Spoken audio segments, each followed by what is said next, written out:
네, 오늘 우리가 읽은 본문은 고린도전서 12장입니다. 고린도전서 12장을 우리가 흔히 아, 직분, 은사, 달란트에 대해서 설명해 주는 장이라고 생각을 하고 13장은 보통 우리가 사랑에 대해서 가르치는 사랑장이라고 생각을 합니다. 그러니까 고린도전서 13장은 사랑장, 그리고 고린도전서 12장은 은사장, 그리고 거슬러 올라가서 고린도전서 11장은 주의 만찬, 성만찬을 가르친다, 이렇게 생각을 합니다. 그런데 그것이 틀린 것은 아니고 이 성경의 표면을 본 것입니다. 그러니까 성경을 좀 더 깊이 들여다보고 이 고린도전서의 이 문맥을 관통하는 핵심이 무엇인가라고 하는 것을 우리가 살펴봐야 됩니다. 성경을 읽을 때에 한 구절 한 단어 부분적으로 눈에 들어와서 성경은 이렇게 내게 가르치는구나, 이렇게 깨닫는 것은 참 좋은 겁니다. 그런데 그 단계에 머물러 있어서는 안 됩니다. 성경 전체가 내 눈에 들어와야 됩니다. 그렇다고 해서 어디 특별한 세미나를 참석해서 그 강사가 가르쳐 주는 요령을 내가 들어서 참고는 해 볼 수 있으나 내가 그런 세미나를 가본 적도 없고 그런 유능한 교사를 만나서 집중적으로 강좌를 받지 못한다라고 해서 우리가 나는 부족하구나 이런 생각을 해서는 절대로 안 됩니다. 우리의 믿음이 깊어진다라고 하는 것은 머릿속에 많은 지식을 쌓고 우리의 신앙생활을 하는 가운데 이것저것 많은 것을 경험해 보는 것을 의미하지 않습니다. 우리 눈에 보기에는 초신자 같은 사람이 그 누구보다도 훌륭한 믿음을 가진 사람일 수 있다라고 하는 것을 기억해야 됩니다. 누구보다도 많은 체험을 하고 누구보다도 많은 헌금을 하고 누구보다도 많은 일들을 이루어서 내가 이것도 하고 저것도 하고 이렇게 자랑거리가 많다고 해서 하나님께서 그만큼 인정해 주는 것이 아니다라고 하는 것을 알아야 됩니다. 그래서 그러면 우리가 어떻게 해야 되느냐 할 때 쉽게 우리가 이렇게 얘기합니다. 본질적이어야 돼. 본질이 있어야 돼. 그것을 좀 더 쉬운 말로 얘기하면 진짜가 있어야 된다라고 하는 겁니다. 그러니까 우리가 진짜 신자인가? 우리가 진짜 교회를 다니고 있는가? 이렇게 생각을 하다가 또 좌절할 수가 있습니다. 왜냐하면 우리는 죄를 너무나 많이 짓고 있고 돌이켜 반성해 보면은 후회거리밖에 없을 때가 많습니다. 우리는 지성을 훈련하는 일이 별로 없습니다. 그래서 지성을 훈련하지 않기 때문에 예를 들어서 내가 은혜 받았다 그러면 이게 진짜 어디서 오는 은혜인지를 깊이 통찰하는 훈련을 해본 적이 없고 내가 무엇인가에 대해서 깊이 자책을 하고 후회를 할 때 이 후회가 어디에서부터 오는 것이며 내가 무엇을 후회하고 있는 것이며 올바른 해답이 무엇인지를 생각해 보는 그런 훈련도 해본 적이 없습니다. 대개는 그렇습니다. 그래서 후회는 후회로 끝나고 자책은 자책으로 끝나며 이것이 심해지면 때로는 열등감에 빠질 수가 있습니다. 이것을 해결하는 유일한 방법은 성경을 보되 어제보다 좀 더 깊이 보려고 하는 거고 근본으로 들어가서 본질적으로 볼 수 있어야 되는 것입니다. 그런데 문제는 오늘 1절에 12장 1절에 사도 바울이 신령한 것에 대해서 신령한 것에 관해서는 너희가 알지 못하기를 원치 하노니 본문이 이렇게 쓰여져 있는 겁니다. 원래 바울이 이렇게 말을 꼬아서 얘기했기 때문에 우리의 번역도 꼬아서 써놓고 바울의 심정을 좀 더 깊이 느껴보도록 우리가 하는 수밖에 없죠. 그러니까 좀 더 쉽게 얘기하면 우리는 반드시 신령한 것에 대해서 알아야 된다라고 할 때 이 직분이라고 하는 것을 통찰할 때 신령한 안목을 가지고 이 속에 있는 신령한 그 무엇인가를 정말 깨달아야 된다, 이런 뜻으로 1절을 썼다고 하는 것을 우리가 이해해야 됩니다. 신령한 것에 대해서 알아야 된다 이렇게 안 썼다라고 해서 우리는 신령한 것을 모르는 사람들이 아닙니다. 진짜 신앙생활을 한다면 우리는 우리도 모르게 신령해지고 있는 겁니다. 그런데 여기서 더 깊이 통찰해야 될 것은 무엇이냐 하면은 진정한 의미에 있어서의 신자가 어떤 존재이며 교회가 진짜 무엇이어야 되는지에 대해서 그 목표치를 설명해 주는 겁니다. 그런데 이 목표치라고 하는 말에 주의를 해야 됩니다. 지금은 못 이루었으니까 지금은 못해도 돼가 아니라 원래 기초 근본부터 신자다라고 하는 것이 원래 이렇게 신령한 것이고, 지금 그것을 성취하지 못하고 우리가 머릿속에서 망각을 하고 우리가 행동을 하면서 그거를 뭘 이해해서 뭐가 뭔지 모르고 있다고 해서 신령한 것이 아니다라는 뜻이 아닌 겁니다. 이렇게 벌써 제 말도 꼬이잖아요. 예? 이렇게 설명할 수밖에 없으니까 신령한 것에 대해서 모르기를 원치 아니하노니 이렇게 쓴 것입니다. 그러면 신령한 것이 뭐냐라고 할 때 예를 들어서 방언을 한다거나 혹은 기도하니까 막 몸이 떨린다라고 하는 거나 뭐 환상을 본다거나, 그래서 우리가 평상적인 우리 보통 인간이 경험하지 못한 어떤 특별한 현상을 경험하는 것을 가르치느냐, 그걸 말하는 거냐, 그거는 절대로 아니다라고 하는 것을 아셔야 됩니다. 어떤 사람들은 그렇게 얘기합니다. 한국 민족은 매우 종교적이다. 아니, 인간은 원래 종교적이에요. 그래서 예를 들어서 기도하다가 막 입신한다, 뭐 진동이 온다, 막 몸 떠는 거 있지 않습니까? 그래서 그런 거를 많이 강조를 안 하고 있는데 그게 원래 서양에서도 있었던 겁니다. 가끔 우리가 혹시 들을 수 있는 용어가 그럴 기회가 있는지 모르지만 퀘이커 교도라는 게 교회사에 나옵니다. 그 퀘이커라는 말이 진동한다라는 거예요. 이 사람들이 진동 체험 같은 거를 강조했습니다. 그런데 지금 보면 퀘이커라고 하는 종파는 거의 사라졌습니다. 왜? 처음엔 그게 진짜인 줄 알았더니 알고 보니 가짜더라. 수많은 이단들에 대해서 우리가 경고해야 되는 것은 성경을 삐뚤어 가르치고 처음에는 그게 좋아서 사람들이 막 몰린 것처럼 보이지만 결국 그 인생이 파괴되고 가정이 파괴되고 결국은 그 종파도 사라지면서 그 교계, 심하면 한국 교회 전체가 침체해져 버리는 그런 현상들이 이미 지난 2000년 동안 혹은 그 이전 구약 시대에도 많이 있었던 일인 겁니다. 그럼 진짜 신령한 것은 사실은 지금까지 제가 설명한 것에서 생각을 해본다면 누군가가 진짜 같은데 딱 보니까 틀렸어. 그렇게 하면 안 돼. 그러면 지금 내가 이렇게 하는 것이 뭐가 틀렸습니까? 말해보세요 라고 얘기할 때 어쩌면 설명을 해줘도 그 사람은 못 알아들을 겁니다. 왜냐하면 지금 보여준 건 원리에 불과하기 때문에 그래요. 그런데 그 원리가 점점 작동을 하고 시간이 흘러가면서 그 원리가 구체적인 어떤 시스템을 만들어가면서 그 사람의 삶을 이끌어갈 때는 빠져나갈 수 없이 이단에 빠지게 되거나 잘못된 길로 가기 때문에 그렇습니다. 참된 것은 어디에 있느냐 할 때 우리가 예수를 정말로 만났을 때 그 안에 우리도 모르는 사이에 참된 것이 있는 것입니다. 예를 들어서 여러분들은 살아있어요. 생활을 합니다. 그게 삶이라고 하는 단어로 표현되지 않습니까? 그럼 여러분은 여러분의 생명을 본 적이 있습니까? 만진 적이 있습니까? 여러분이 살아있기 때문에 여러분에게 영혼이 있다고 믿지요? 그럼 여러분은 여러분의 영혼을 본 적이 있습니까? 다른 사람의 영혼을 본 적이 있습니까?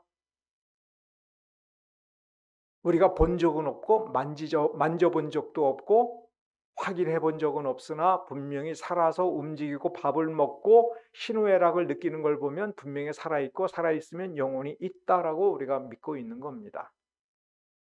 생명이 있으니까, 영혼이 있으니까 살아있는 거죠. 선후가 다른 겁니다. 여러분들이 예수를 믿는다라고 할 때 가끔 이런 생각을 들 수가 있어요. 내가 진짜로 믿는가? 확인은 해봐야 되고 검증은 해봐야죠. 그런 문제의식을 갖는 것이 영적이다라는 겁니다. 그리고 좀 더 영적인 것은 2절을 보면, 그리고 2절, 3절을 읽어보면 이게 좀 어려운 말인데 이거예요. 다른 사람이 묻거나 내가 말할 때 나는 예수 믿어요 라고 할 때 또 다른 사람은 이렇게 말할 수 있어요. 너같이 믿어가지고 뭐 믿는 거야? 넌 엉터리야 라고 말해줄 수 있죠. 그럼 그런 말을 들었을 때 우리는 그래 내가 좀 더 노력을 할게. 마음엔 좀 상처가 있었어도 그래 내가 많이 부족한가 보다. 더 열심히 믿어야겠다. 이렇게 생각하면 그게 영적이라는 겁니다.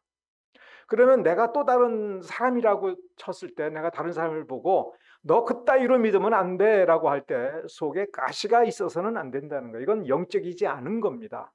권면을 해줄 때도 내가 생각해 이 말을 해주고 싶어서 해서는 안 된다는 거예요. 저 사람에게 지금 이 말이 필요한가를 볼 줄을 알아야 이게 영적인 거예요. 내가 보니 너는 이게 부족해 라고 지적을 해 주어서 과연 이 말 때문에 그가 자극을 받고 고쳐지느냐 안 된다라고 하는 걸 아는 게 영적인 겁니다. 왜? 성경에 보면 사람은 그렇게 고쳐지는 게 아니다라고 하는 것을 분명히 가르치고 있습니다. 그렇다고 해서 말을 해주지 말라는 게 아니에요. 요걸 분별하는 게 영적 분별력인 겁니다. 이 사람에게 이렇게 얘기를 해주면 지금 이 사람에게 도움이 될지 모르겠다. 그러니 이 말을 해보자 할 때 그래도 매우 조심하는 겁니다. 사랑하는 마음으로. 이게 영적인 겁니다. 그럼 영적인 것을 조금 더 거슬러 올라가서 우리가 구체적으로 이 맥락을 생각을 해봅시다. 고린도전서 11장에서는 성만찬을 설명합니다. 주의 만찬을 설명해요. 예수의 죽으심과 그 살과 피를 나누는 것. 그래서 11장의 앞부분 혹은 중간까지 읽어보면 이 본문은 교회에서 성만찬 행사를 할 때 함께 읽고 주의 만찬이 무슨 뜻인가를 알고 거룩하게 주의 만찬을 거행하는 원리에 대해서 설명하는 것처럼 보입니다. 근데 그 문맥을 잘 읽어보면 그 교회에서 딱 주의 만찬이라는 의식을 행하기에 딱 좋은 이 본문이 점점 어디로 가는 거냐 하면 예배 끝나고 나서 점심 식사를 하고 혹은 성도들이 모여서 교제를 하다가 무언가를 먹는 그것도 주의 만찬이다라고 가르치는 이 분위기로 넘어갑니다. 그러니 교회에서 점심을 먹고, 그러니까 예배 끝나고 점심을 먹고 간식을 먹을 때도 무엇을 생각하라? 주님을 생각하고 나의 형제다라고 하는 걸 생각해서 함께 행복하게 먹으면 영적인 건데, 진짜 영적인 건 뭐냐면 다른 사람을 배려하여 내가 삼가하고 다른 사람이 행복하게 먹도록 하는 것이고, 심지어 기준을 배불리 먹는 거로 놓고 보면 나는 집에서 먹고 오고 혹은 나는 괜찮으니 저 사람이 혹시 더 먹어야 되는 것은 아닌가 생각하면서 배려하는, 그게 진짜 영적인 것이고, 좀 더 깊이 영적으로 내려가면 그럼 어디까지 연장이 되냐면 내가 매일매일 하루 세 끼 먹는 것 자체가, 그것이 성찬이든 가난한 소찬이든 다 주님께서 내게 은혜로 주신 것이고, 그래서 내가 마음 기쁘게 먹고 행복하게 혹은 긍정적인 마인드로 살아가면 그게 영적이다라고 하는 것이 이 맥락에서 바울이 가르치고자 하는 것입니다. 그러면 이제 13장으로 건너가면 사랑장에서 우리가 주의해야 될 것은 내 몸을 불사르게 내어 주어도 사랑이 없으면 소용이 없다, 이런 식으로 가르치지 않습니까? 그런데 생각을 해봐야 돼요. 내 몸을 불사르게 내어주는 것만큼 큰 사랑이 세상에 어디 있습니까? 내가 다른 사람을 위해서 대신 죽어주는 것만큼 큰 사랑이 어디 있습니까? 근데 사랑 없이도 이게 가능할까 생각을 해보세요. 사랑 없이 가능합니까? 나라가 외적이 침입해 들어와서 내가 나가서 죽기를 각오하고 싸우고 정말 죽는데, 내 옆에서 나의 전우가 죽어나가고 있는데 내가 거기서 이 죽음을 보고도 무서워하지 않고 내 나라를 지키기 위해서 나는 죽어도 좋아하면서 적군을 향하여 달려들고 싸우는 우리 조상들의 이야기, 6.25 때 얘기 있지 않습니까? 그런데 그 죽음을 각오하고 죽음을 향하여 나가는 군인들의 그 자세를 보고 우리가 뭐라고 합니까? 애국이고 애족이고, 나라를 사랑하는 거, 이웃을 사랑하는 거, 내 뒤에 있는 내 동포가 자기 땅에서 자기 나라에서 자기 주권을 가지고 살아가는 그것을 소중히 여기는 그걸 사랑이라고 얘기 안 하면 뭐라고 얘기하겠습니까? 그런데도 성경은 사랑이 없으면 그거 다 소용없다라고 얘기할 때에, 그럼 그 사랑은 우리가 알고 있는, 평범하게 알고 있고 우리가 정의 내리는 그 사랑이 아닌 그 어떤 사랑이 있다라고 하는 거예요. 그것이 있어야 하나님 보시기에 선한 것이고, 그것이 있어야 하나님의 능력이 나타나면서 이 땅 위에 하나님의 나라가 이루어진다라고 하는 겁니다. 자, 11장과 13장의 중간에 12장이 있는 거예요. 그러면 이제 왜 직분과 은사에 대해서, 누구는 이런 은사가 있고 누구에게는 이런 은사가 있느냐라고 이야기할 때, 그럼 뭘 가르치고자 하는 거냐면, 창세기 1장부터 우리에게 가르쳐 주고자 하는 하나님의 나라의 본질, 그러니까 창세기 1장부터 우리에게 가르쳐 주고자 하는 교훈이라고 생각한다면 우리는 이 교훈을 사실은 모르는 게 아닙니다. 우리는 이미 그렇게 살았어야만 되고 그렇게 조금이라도 산 경험이 있는데 그게 무엇인지 분별이 아직 정리가 안 돼 있는 겁니다. 이게 정리가 안 돼 있으니까 고린도 교회가 서로 싸우고 서로 잘났다고 하고 자기 중심적인 어떤 이기적인, 그리고 자기 자랑을 위해서 다른 사람을 깔보고 짓밟는 일들이 이 교회 안에 벌어짐으로써 이 교회가 마른 교회고, 사도가 볼 때에 진짜 교회인 건 맞는데 어떤 교회처럼 됐냐면 마귀의 소굴처럼 되어가고 있는 겁니다. 이것을 우리는 타락했다, 타락한 교회다, 부패한 교회다 이렇게 표현하는 겁니다. 그럼 본질적으로 무엇을 놓쳤느냐라고 할 때, 창세기 1장을 우리가 잘 생각을 해보면 첫날서부터 6일간의 창조에 대해서 이야기하지 않습니까? 창세기 1장에서 일단 자세히 설명하지 않는 건 사람을 창조한 것에 대해서 그것은 별도로 설명하고, 맨 앞에는 무로부터 하나님이 우주 만물에 있는 하늘과 땅, 바다, 그리고 그 안에 있는 모든 것을 창조하는 장면인데, 우리가 이것을 하나님께서 이렇게 창조했다라고 하는, 무에서 유를 창조했다는 것을 우리는 지나치게 강조하고 있는지는 몰라요. 그게 중요하지만 더 중요한 것이 있습니다. 그 모든 것, 즉 하나님께서 우주 만물에 있는 것, 세상 만물의 모든 것을 창조하셨는데 그것들이 따로따로 노는 게 아니에요. 시스템처럼 하나의 세계를 이루어가고 있어요. 하나입니다. 세상은 하나이고, 그러면 하나님이 사람을 창조할 때에 이것도 창조했고 저것도 창조했고, 봐라 나 솜씨가 이렇게 좋아, 나는 사람도 만들었어, 그게 너희야, 나의 솜씨를 봐, 이것이 아니라 하나님은 이 세상에서 이 땅, 이 우리가 알고 있는, 인식하고 있는 이 공간의 맨 꼭대기에 통치자로서 인간을 만드는 거예요. 그러면 사람은 세상과 따로 돌아가는 것이 아니라 세상과 한 덩어리가 되어 있고, 이 세상 만물의 머리로서 온 몸처럼 이 세상을 다스리고 이 세상과 더불어 하나 되어 살아가고 있는 이 생태계라는 얘기입니다. 이 세상을 떠나서 사람은 살 수가 없는 거예요. 사람을 창조하고 남자를 완벽하게 창조를 했습니다. 하나님께서 완전하게 죄 없는 존재로 창조했는데 그 완전한 사람을 보고 하나님께서 보자마자 하시는 말씀이 부족하다 그런 거예요. 그래서 여자를 만들었죠. 그러니까 여자라는 존재는 남자의 부족함을 채웠다기보다도 남자에게 없으면 안 되고, 그래서 하나님께서는 남자와 여자를 이렇게 맺어주시면서 뭐라고 했어요? 둘이 한 몸을 이루라. 이후의 삶에 있어서도 인류의 후손은 이렇게 남자와 여자가 만나 결혼이라고 우리가 말하는 그 상태를 갖게 되는데, 이 결혼은 뭐냐면 둘이 한 몸을 이루는 거예요.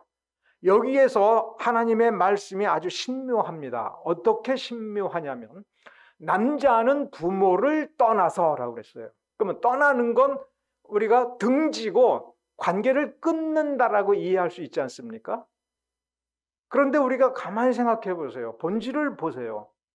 부모를 떠나다고 얘기하지만 관계를 끊는 게 아니에요. 떠나는 건 떠나지만 떠나지 말아야 되는 거죠. 부모는 부모니까. 그래서 성경은 부모를 존중하고 공경하라고 했어요. 공경하라. 그런데 이 공경하다라고 하는 그 말을 성경에서는 다르게 우리말로 다르게 번역을 하는데, 원어에는 무슨 뜻이냐면 예배하라요.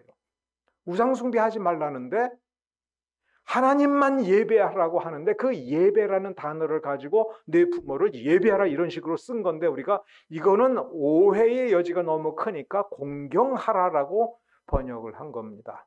그럼 우리가 이렇게 얘기할 수 있어요. 내 아버지를 공경하라, 하나님을 공경하라. 같은 거다라는 얘기예요. 그런데도 우상숭배가 되지 않도록은 해야 된다는 거예요. 이걸 분별할 줄 아는 게 영적인 겁니다. 그런데 우리가 오늘 맥락에서 중요한 건 한 몸을 이루라라고 했습니다. 그러면 두 개의 육체가 합쳐가지고 하나의 육체가 됩니까? 아니거든요.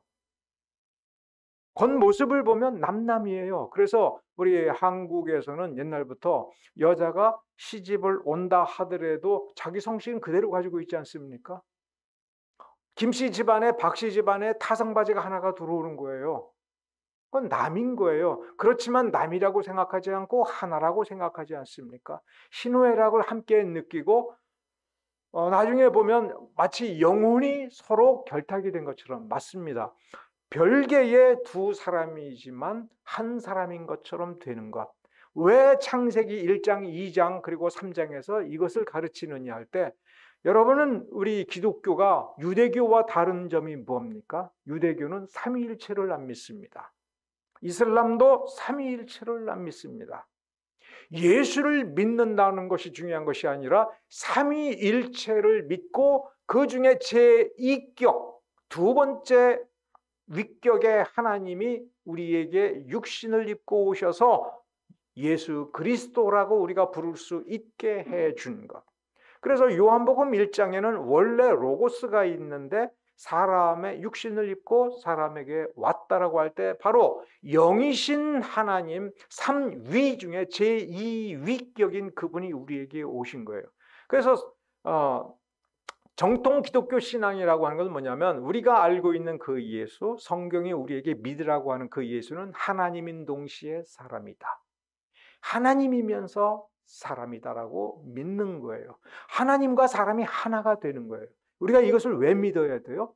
여러분이 하나님의 자녀다라고 할 때에 여러분 가운데에 말씀이 거하고 성령이 거하여, 또 여러분이 예수를 믿고 고백하고 성령의 역사로 말미암아 주가 내 안에 있고 하나님이 내 안에 있고 예수가 내 안에 있고 내가 예수 안에 있으면서 예수와 더불어 하나님 안에 있다라고 하는 이 신비는 표현이 아니라 이 삶이 우리가 누려야 될 삶이라는 겁니다.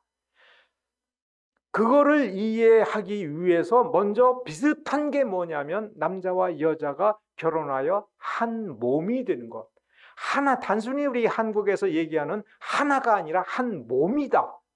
몸이 하나인 것처럼 되는 그 경지에 들어갈 때 진짜 행복한 가정이 되고 진정한 하나님이 설계한 그대로의 사람이 되는 거죠. 진짜 한 가족이 된다라고 할 때, 태어났으니까 같은 부모 밑에서 태어났고 그래서 부모와 더불어 우리가 한 가족이다라고 하지만 우리가 얼마나 많이 싸웁니까? 얼마나 많이 때로는 미워하고 얼마나 다릅니까? 그래서 나이가 들어가면 갈수록 명절 때에 만나가지고 명절 때에 하는 말이 우리는 한 가족이야, 한 식구야 이러다가 명절 끝날 즈음 되면은 이거는 남남보다도 못하구나라고 느낄 때가 있지 않습니까? 하나가 되지 못하는 건데 우리가 이 결핍 속에서 이러면 안 되는데 이랬으면 좋겠다. 원래 이래야 되지 않느냐? 우리 원래 어렸을 때는 이러지 않았지 않느냐? 어렸을 때는 콩 하나도 진짜 나누어 먹었고 네가 아플 때 나도 아팠고 네가 실망하면 내 마음도 아프고 원래 그랬어야 되는 것 아니냐라고 할 때 그것이 지금 내가 예수와 더불어서 누려야 된 그런 모습이 아닐까라고 생각하고 그것을 사모할 때 우리는 영적이 되는 겁니다.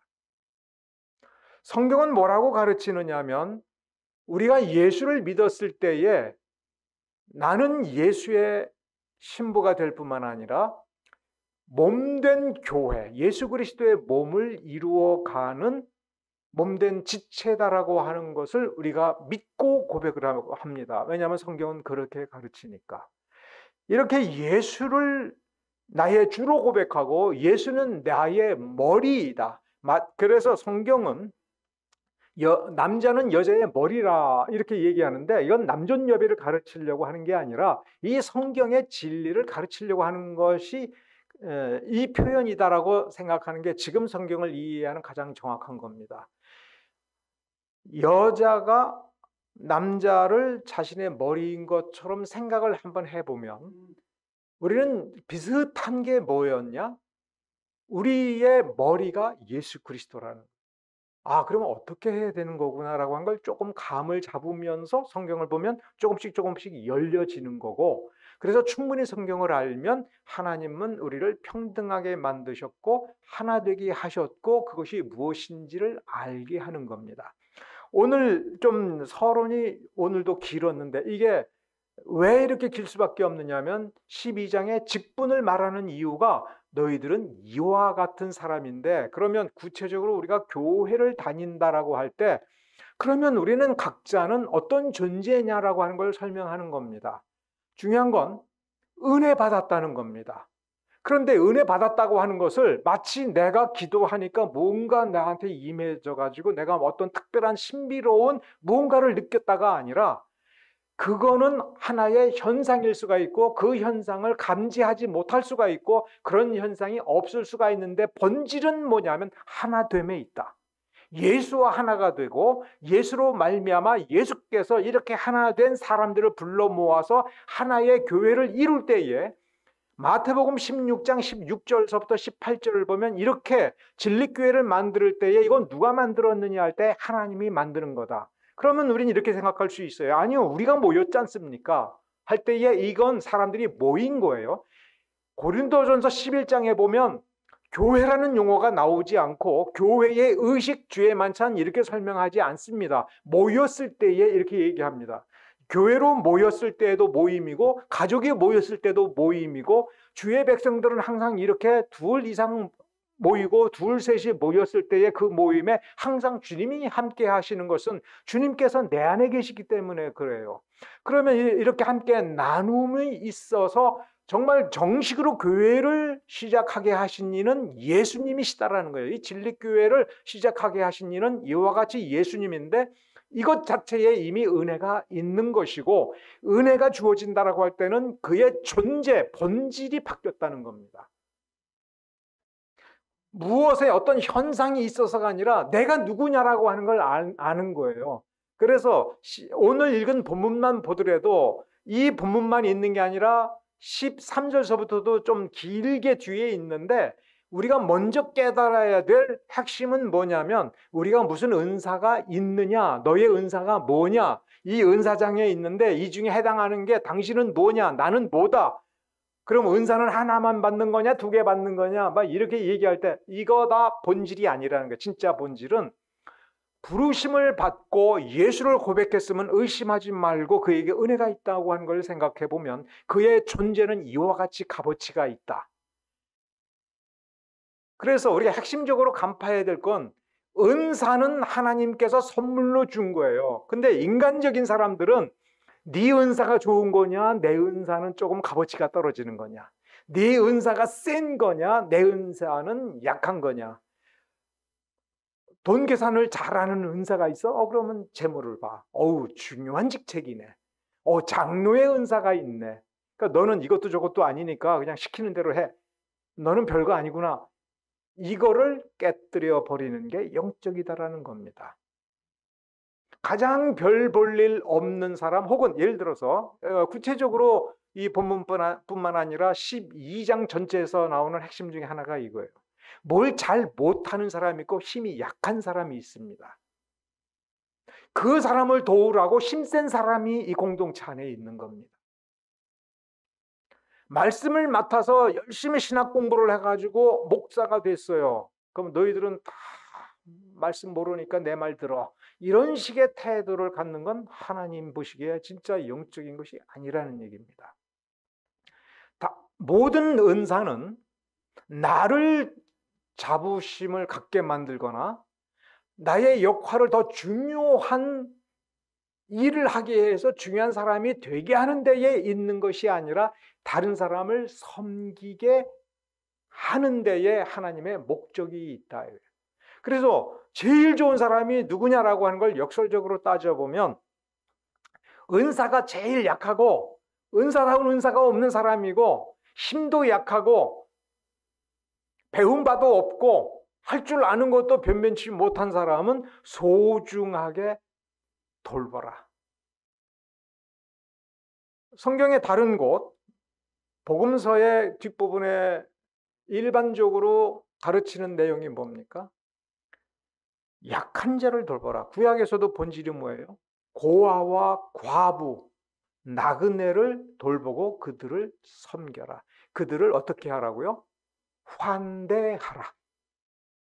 그래서 은사론을 깊이 연구한 이들, 은사에 관하여 진짜 박사학위 정도 수준으로 깊이 연구한 사람이 어떤 교회에서 어떤 공동체에서 가장 강력하고 가장 뛰어난 은사가 무엇이냐라고 할 때에 여러분 생각해 보면 뭐겠습니까? 목사입니까? 아닙니다. 방언입니까? 아닙니다. 병고침입니까? 아닙니다. 가장 뛰어난 은사는 성경에서 우리가 주목하지 않는 은사가 하나 있는데 환대라는 은사입니다. 다른 사람을 따뜻하게 맞이해 줄 줄을 아는, 그분이 와서 나를 이렇게 영접을 해준다 할 때 내 마음이 편안하고 집에 온 것 같고 내 긴장됐던 마음, 상처 입은 마음이 누그러지고, 그리고 뭘 이렇게 우리가 흔히 섬긴다고 하잖아요. 뭐 음식을 해서 내주고, 그런데 이상하게 그분이 해주면 너무 맛있고 먹으면 음식을 먹어서 배부른 게 아니라 내 마음도 평안해지고 힘이 생기는 이런 환대의 은사를 가진 사람이 들어가면 갈등을 해소하고 흥분하고 화가 났던 마음이 누그러지지요. 이 환대의 은사가 가장 기독교적인 것이고 예수 그리스도의 형상을 가장 잘 드러내는 것이며 어떤 공동체가 성장하고 발전하는 데 있어서 가장 필요한, 가장 놀라운 은사다라고 가르치는 경우가 있습니다. 그 정신이 여기에 본문에서 가르치고 있습니다. 그러면 우리가 은사론을 대할 때 제일 중요한 것이 무엇이냐 할 때 내 잘나려고 하지 마라.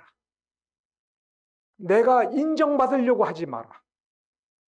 내가 정말 어둠 속에 묻혀져서 아무도 나를 기억해 주지 않고 나를 찾지 않고 나를 축혀 세워주지 않을 때 오히려 기뻐해라.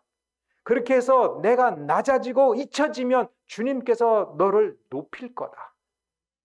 쓸모없는 인간은 없다. 근데 내가 쓸모없는 것처럼 조용히 지내 주님께서 너를 높일 거다. 다른 사람을 인정해라.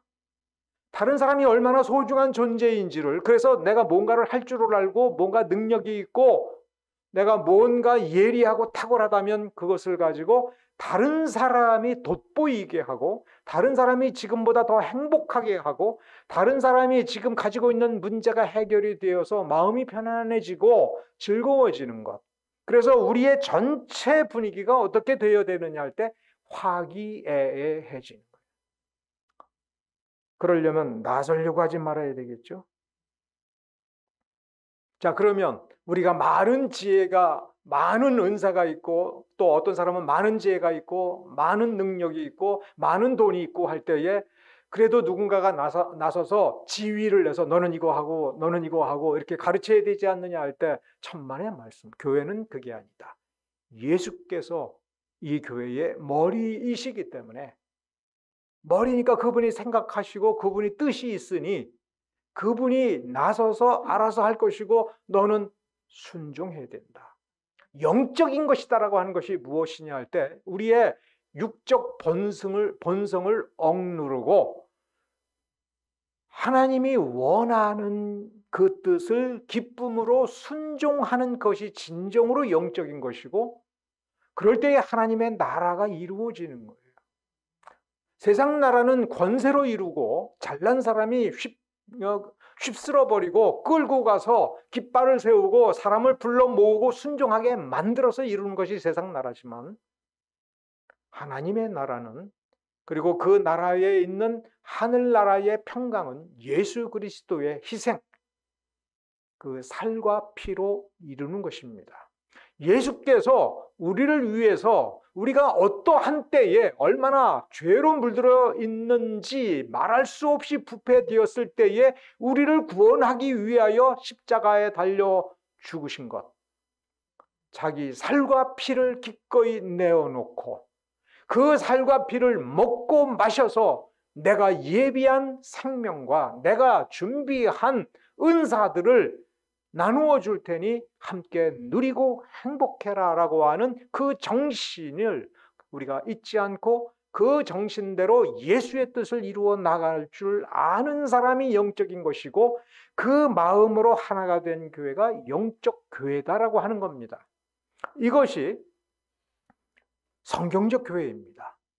말씀을 많이 듣는 교회가 성경적 교회가 아니라 그 말씀을 받아들여 눈을 열고 보니 하나님이 이와 같이 하시기를 원한다. 그래서 우리는 이와 같이 각자 자신의 은사를 마치 커다란 가마솥에 집어넣고 주의 뜻대로 맡겨서 그분이 우리를 삶든지 굽든지 튀기든지 알아서 우리를 하나로 모아가지고 무슨 어떤 비빔밥을 만들든지 그 뜻대로 만들어가는 과정에 순종하는 것. 그래서 결국 우리가 드러나는 것이 아니라 예수의 이름이 드러나고 예수의 뜻이 이루어졌을 때에 비로소 하나님의 나라가 이루어져 가는, 또 하나님의 나라를 이루어 가는 데에 기여하는 교회인데, 그게 영적인 것이고 그게 진짜 교회라고 하는 것입니다. 이것이 전체의 맥락이고, 이 맥락을 가지고 성경을 보면 왜 은사를 얘기했고, 이 은사를 가지고 있는 여러 사람들이 왜 뭐가 부족하다고요? 뭐가 있어야 된다고요? 사랑이에요. 사랑은 뭐예요? 교통이고 나눔입니다. 하나 되는, 남자와 여자가 결혼하여 한 몸을 이루어서 한 가정을 이루어가는 그 중심 원리가 이 고린도전서 13장에서 말하는 사랑이고, 예수께서 왜 우리를 위해서 죽으셨는가라고 할 때에 느껴지는 그게 성경에서 말하는 사랑이고, 내가 은사가 있고 능력이 있을 때 내가 나를 억누르고 나를 드러내지 않고 내가 중심이 되려고 하지 않고 내가 절제하면서 내가 나를 죽여가면서까지 다른 사람을 섬기려고 하는 그 중심에 있는 게 사랑이고, 이러한 사랑을 할 수 있는 것은 고린도전서 11장을 보면 우리는 항상 주 예수 그리스도의 은혜를 힘입어 살며 예수 그리스도 안에서 살고 움직이고 뜻을 세우고 나아가는 존재이며, 예수께서 우리를 이끌어 가는 대로 우리가 순종할 때에 그 나라가 이루어진다라고 하는 것을 알고 순종하는, 그게 영적이다라고 하는 것을 여러분 기억하시기 바랍니다. 기도하겠습니다.